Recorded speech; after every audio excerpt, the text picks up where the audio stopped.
बिस्मिल्लाहिर्रहमानिर्रहीम। शुरू करता हूँ अल्लाह के पाक नाम से जो बहुत बड़ा मेहरबान नहायत रहने वाला है। दोस्तों, बहनों, भाइयों, बुजुर्गों, अस्सलाम वालेकुम। तारीख इस्लाम की किस्त नंबर 8 आपके सामने पेश खिदमत है और इसमें हम बयान कर रहे हैं कि हजरत खुतैजा की तजारत की पेशकश हजूर पाक सल्लल्लाहु अलैहि वसल्लम को और निकाह की पेशकश। तो दोस्तों, कबीला बनु असद की एक मुअज़्ज़ज़ खातून खतीजा बिनते खुल्द कुरैश में एक मालदार औरत समझी जाती थी और वो बेवा थी और अब तक वो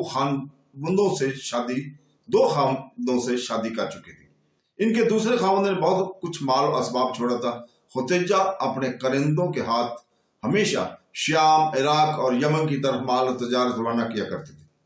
हज़रत सल्लल्लाहु अलैहि वसल्लम की दयानतदारी और अमानत का शोरा सुनकर उन्होंने अपने भतीजे कतमिया के मार्फत इस उम्र की ख्वाहिश ज़ाहिर की कि हजूर पाक सल्लल्लाहु अलैहि वसल्लम इनका माल तजारत लेकर शाम की तरफ जाए और बतौर करिंदा खिदमत जदारिश अंजाम दें। आप सल्लल्लाहु अलैहि वसल्लम ने अपने चाचा अबू तालिब के मशवरे के बाद इस ख्वाहिश को मंजूर कर दिया और खुतैजा ने आपके लिए माकूल मुआवजा मुकर्रर कर दिया। चुनांचे आप सल्लल्लाहु अलैहि वसल्लम खुतैजा के मतमा माल तजारत होकर शाम की तरफ रवाना हुए।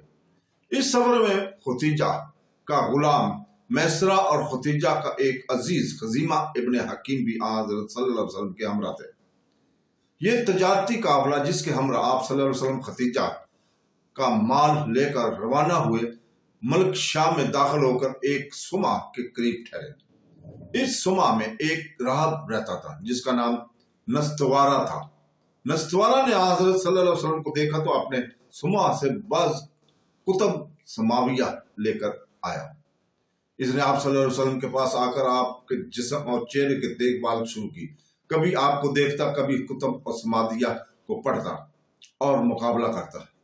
इस अजीब कैफियत को देखकर खजीमा के दिल में शक पैदा हुआ और इसने बुलंद आवाज से या आले गालब कहा कि यानी आले गालब जल्दी मदद को पहुंचो। ये आवाज सुनकर काफिला के तमाम कुरैश दौड़ पड़े। नस्तवारा इस तरह कुरैश को आते देखकर वहां से भागा और अपने समूह को छत पर जा बैठा। वहां से काफिला वालों को बताया कि खतरा की कोई बात नहीं थी। मैं इस शख्स को जो तुम्हारे साथ है कुतुब समाइया को देख देकर मुआयना कर रहा था। नबी आखिर ज़मान के जो जो अलामात और खतखाल हमारी किताबों में लिखे हैं वो सब इसमें मौजूद हैं। ये सुनकर सबको इत्मीनान हुआ। इस सफर में भी काफिला का माल बहुत मुनाफा से फरोख्त हुआ। इस तरह आप कई मरतबा खुतैजा का माल लेकर बहरीन, यमन और शाम की तरफ गए। हर मरतबा तजारत में खूब नफा हुआ। आप सल्लल्लाहु अलैहि वसल्लम की दयानत, अमानत, खुश अखलाकी, पाकबाजी, शराबत, निजाबत वगैरह खुतैजा कुबरा से पोशीदा ना थी। अगरचे मक्का के शुरफा और उमरा में से हर एक खुतैजा कुबरा से निकाह का आरज़ूमंद था, मगर उन्होंने खुद नफीसा नामी औरत के जरिए और बरवातो दिगर आतिका बिन्त अब्दुल मतलब के जरिए हज़रत सल्लल्लाहु अलैहि वसल्लम की खिदमत में शादी का पैगाम भेजा। आप सल्लल्लाहु अलैहि वसल्लम के चाचा अबू तालिब ने भी इस रिश्ता को मंजूर कर लिया। अबू तालिब ही ने खुतबा निकाह पढ़ा। इस मजलिस निकाह में उमर बिन असद और वर्का बिन नौफल वगैरह भी खुतैजातुल कुबरा के तमाम करीबी रिश्तेदार, इसी तरह हज़रत सल्लल्लाहु अलैहि वसल्लम के रिश्तेदार भी मौजूद थे। निकाह के वक्त आपकी उम्र 25 साल थी और हजरत खुतैजातुल कुबरा रज़ियल्लाहु तआला अन्हु की उम्र 40 साल थी।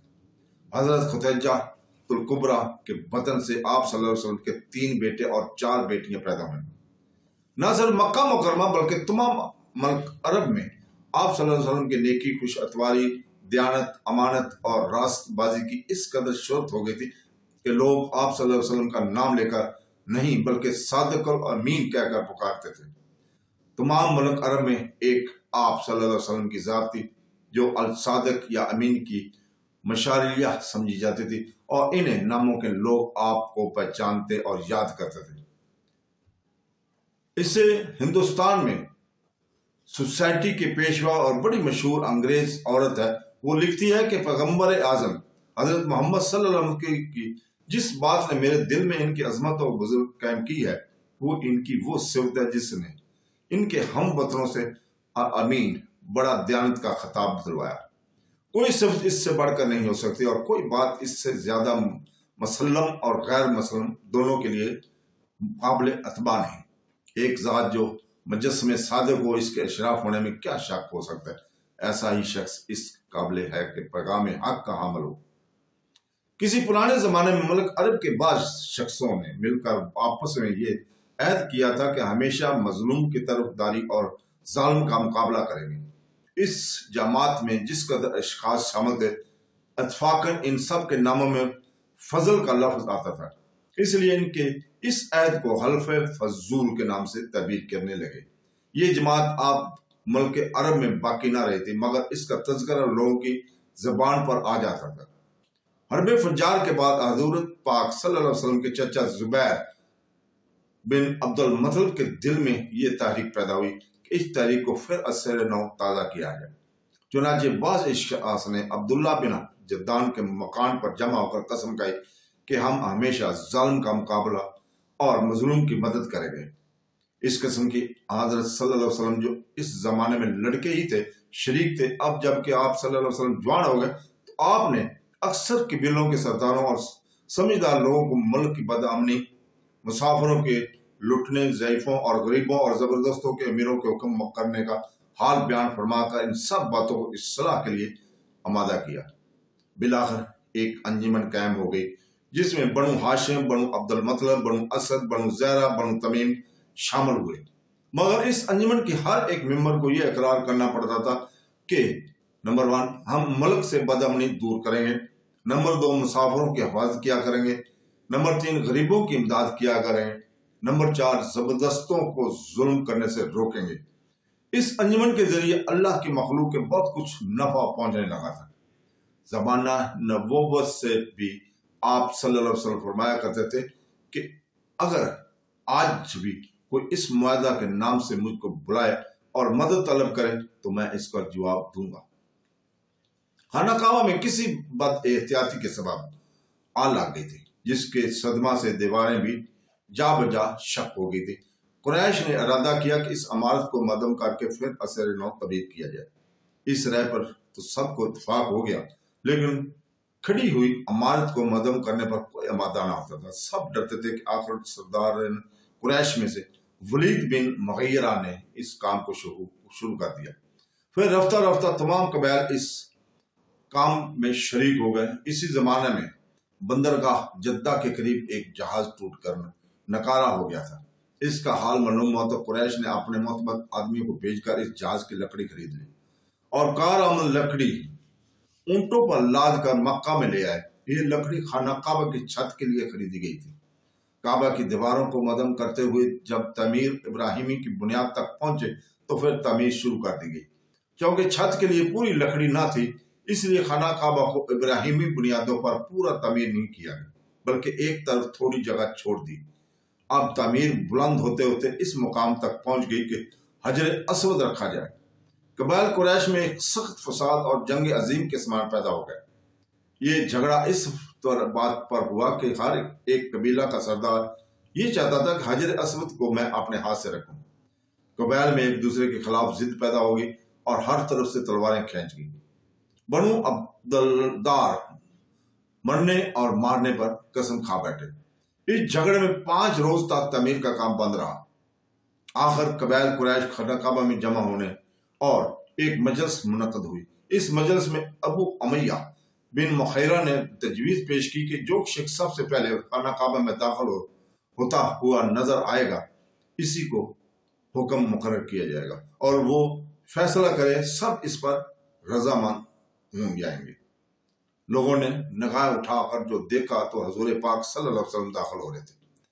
सब ने आप सल्लल्लाहु अलैहि वसल्लम को देखते आलमीन पुकारा और कहा कि आपके फैसला पर हम रजामंद हैं। आप सल्लल्लाहु अलैहि वसल्लम इस मजलिस में दाखिल हुए तो सब ने मामला को आपकी तरफ रुजू किया और कहा कि आप जिसकी हक में चाहें फैसला कर दे, आपके हर फैसला पर रजामंद है। ये जरा सोचने गौर करने के मौका पर कि जिस इज्जत और शर्फ को हर कबीला हासिल करना चाहता था और खून से भरे हुए प्याले में उंगलियां डालकर इस जमाने की रस्म के मुआफिक मरने मारने पर शदीद गलीज किस्म की कस्में खा चुके थे, इस عزت اور شرف کے معاملوں کو حضرت صلی اللہ علیہ وسلم کی سپرد کرنے میں سب مطمئن ہیں۔ جو دلیل اس امر کی ہے کہ آپ کی دیانت اور منصف مجازی پر سب ایمان لائے ہوئے تھے، آپ نے معاملہ سے آگاہ ہو کر اسی وقت ذرا سی دیر میں جھگڑے کو ختم کر دیا۔ تمام بوڑھے اور تجربہ کار سرداران قریش آپ کی ذہانت، قوت فیصلہ اور منصف مجازی کو دیکھ کر حیران رہ گئے، اور صاحب نے بالاتفاق مرحبا کی صدائیں بلند کی۔ آپ صلی اللہ علیہ وسلم نے اس طرح فیصلہ کیا کہ ایک چادر بچھائی، اس پر حضرت اسود اپنے ہاتھ سے رکھ دیا، پھر ہر ایک قبیلہ کے سردار سے کہا کہ چادر کے کناروں کو پکڑو۔ چنانچہ تمام سرداران قریش نے مل کر اس چادر کے کنارے چاروں طرف سے پکڑ کر پتھر کو اٹھایا۔ جب پتھر اس مقام پر پہنچ گیا جہاں اس کی نصب کرنا تھا تو آپ صلی اللہ علیہ وسلم نے چادر سے اٹھا کر وہاں نصب کر دیا۔ کسی کو کچھ شکایت باقی نہ رہی اور سب آپس میں رضامند رہے۔ اس واقعہ میں نمبر 1 عتبہ بن عبد الشمس، نمبر 2 اسود بن مطل بن اسد بن عبد العزیز، نمبر 3 ابو حذیفہ بن مغیرہ، نمبر 4 قیس بن عدز۔ 4 شخصیتیں بہت پیش تھے اور کسی طرح دوسرے کے حق میں معاملہ کو چھوڑنا نہ چاہتے تھے۔ اس فیصلہ سے یہ چاروں بہت خوش اور مسرور تھے۔ اگر ملک عرب میں یہ جنگ چھڑ جاتی تو یقیناً یہ تمام لڑائیوں سے زیادہ ہیبت ناک اور تباہ کن جنگ ثابت ہوتی جو اب تک زمانہ میں جاہلیت میں ہو چکی تھی۔ اس زمانے میں آپ صلی اللہ علیہ وسلم نے اس حجر اسود والے جھگڑے کا فیصلہ کیا ہے۔ آپ صلی اللہ علیہ وسلم کی عمر اس وقت 35 سال کی تھی۔ تو آپ صلی اللہ علیہ وسلم کی عزت اور قبولیت مکہ میں غالباً سب پر لائق تھی، نہ کوئی آپ صلی اللہ علیہ وسلم دشمن تھا، اور آپ صلی اللہ علیہ وسلم کا محبت کرنے والے اور آپ کو عزت کی نگاہ سے دیکھنے والے بہت تھے۔ آپ کی دانائی اور خوش اسلوبی، دیانتداری، امانت کا تمام ملک میں چرچا تھا۔ تجارت آپ کا پیشہ تھا اور خدیجہ الکبریٰ سے شادی کرنے کے بعد آپ فارغ البالی سے زندگی بسر کرتے تھے۔ ایک مرتبہ قحط کا ایام تھے۔ آپ کے چچا ابو طالب عیال اور داری آدمی تھے۔ ان کے عزت، عظمت اور بزرگ خاندان اور سردار کے سوا بہت تھی، مگر افلاس اور تنگی کے ساتھ ان کی گزر اوقات ہوتی تھی۔ حضرت صلی اللہ علیہ وسلم نے ابو طالب کی اسرت و تنگی کا حال دیکھ کر اپنے دوسرے چچا عباس بن عبد المطلب سے کہا کہ آج کل قحط کا زمانہ ہے اور ابو طالب کا کنبہ بڑا ہے، مناسب یہ ہے کہ ان کے ایک لڑکے کو آپ کو اپنے گھر لے آئیں اور ایک کو میں لے آؤں، اور اس طرح ان کو اب بوجھ ہلکا ہو جائے گا۔ عباس بن عبد المطلب نے اس مشورے کو پسند کیا اور دونوں ابو طالب کے خدمت میں پہنچے اور اپنی خواہش بیان کی۔ ابو طالب نے کہا کہ عقیل کو تو میرے پاس رہنے دو اور باقیوں کو اگر تمہارے خواہش ہے تو لے جاؤ۔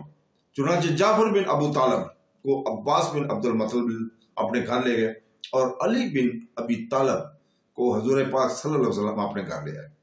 یہ واقعہ اسی سال کا ہے جس سال تعمیر کعبہ ہوئی، یعنی حضرت صلی اللہ علیہ وسلم کی عمر 35 سال کی تھی اور حضرت علی رضی اللہ تعالیٰ کی عمر 5 سال کے قریب تھی، مگر یہ تعمیر کعبہ کے بعد کے واقعے سے پہلے کا واقعہ ہے۔ حضرت خدیجہ الکبریٰ کے بھتیجے حکیم بن حزام کہیں سے ایک غلام خرید کر لائے تھے۔ انہوں نے وہ اپنی پھوپھی حضرت خدیجہ الکبریٰ کی نظر کیا۔ خدیجہ الکبریٰ نے اس غلام کو حضرت صلی اللہ علیہ وسلم کی نظر کیا۔ یہی غلام زید بن حارث رضی اللہ تعالیٰ عنہ تھے۔ یہ در حقیقت ایک آزاد عیسائی خاندان کے لڑکے تھے، کسی لوٹ مار میں قید ہو کر اور غلام بنا کر فروخت کر دیے گئے تھے۔ کچھ دنوں کے بعد زید کے باپ حارث اور ان کے چچا کعب کو پتہ چلا کہ زید مکہ میں کسی شخص کے پاس بطور غلام رہتے ہیں۔ وہ دونوں مکہ میں آئے اور حضور پاک صلی اللہ علیہ وسلم کی خدمت میں حاضر ہو کر عاجزانہ درخواست پیش کی کہ زید کو آزاد کر کے ہمارے سپرد کر دیجیے۔ آپ نے فوراً اس کی درخواست منظور کر لیا، کہا کہ اگر زید تمہارے ساتھ جانا چاہتا ہے تو میری طرف سے اس کو اجازت۔ چنانچہ زید کو بلوائے گئے۔ آپ نے زید سے کہا کہ ان دونوں شخصوں کو تم پہچانتے ہو کہ ان کون ہیں؟ زید نے کہا کہ ہاں، یہ میرے والد اور میرے چچا ہیں۔ آپ صلی اللہ علیہ وسلم نے فرمایا کہ یہ تم کو لینے آئے ہیں، میری طرف سے تم کو اجازت ہے کہ ان کے ہمراہ چلے جاؤ۔ زید نے کہا کہ میں تو آپ صلی اللہ علیہ وسلم کو چھوڑ کر ہرگز جانا نہیں چاہتا۔ زید کے باپ حارث نے خفا ہو کر زید سے کہا کہ غلامی کو آزادی پر ترجیح دیتا ہے۔ زید نے کہا کہ ہاں، میں نے محمد صلی اللہ علیہ وسلم نے جو بات دیکھی ہے کہ میں اپنے باپ اور تمام کائنات کو بھی ان پر ترجیح نہیں دے سکتا۔ آپ صلی اللہ علیہ وسلم زید کا یہ جواب سن کر اٹھے اور زید کو ہمراہ لے کر فوراً خانہ کعبہ میں گیا اور بلند آواز سے فرمایا کہ لوگوں، گواہ رہو کہ آج سے زید کو آزاد کرتا ہوں اور اپنا بیٹا بناتا ہوں، یہ میرا وارث ہوگا اور میں اس کا وارث ہوں گا۔ زید کے باپ اور چچا دونوں اس کفیت کو دیکھ کر خوش ہو گئے اور زید کو حضرت صلی اللہ علیہ وسلم کے پاس بخوشی چھوڑ کر چلے گئے۔ اس روز سے زید بجائے زید بن حارث کے زید بن محمد صلی اللہ علیہ وسلم کے نام سے پکارے جانے لگے۔ مگر حضرت صلی اللہ علیہ وسلم کے ہجرت کے بعد جب یہ حکم نازل ہوا کہ منہ بولا بیٹا بنانا جائز نہیں، تو زید کو پھر زید بن حارث کے نام سے پکارے جانے لگا۔ مگر حضرت صلی اللہ علیہ وسلم کی محبت اور شفقت زید کے ساتھ وہی رہی جو پہلے تھے، اس میں اور اضافہ ہوتا رہا۔ اس واقعے سے اندازہ ہوتا ہے کہ نبوت سے پہلے آپ صلی اللہ علیہ وسلم کے اخلاق اور خصال کس قسم کے تھے۔ تو دوستو، اس کے ساتھ ہی ہم اجازت چاہتے ہیں۔ کل تک کے لیے، کل انشاءاللہ تعالی ہم اگلی قسط آپ کے سامنے پیش کریں گے۔ اللہ حافظ۔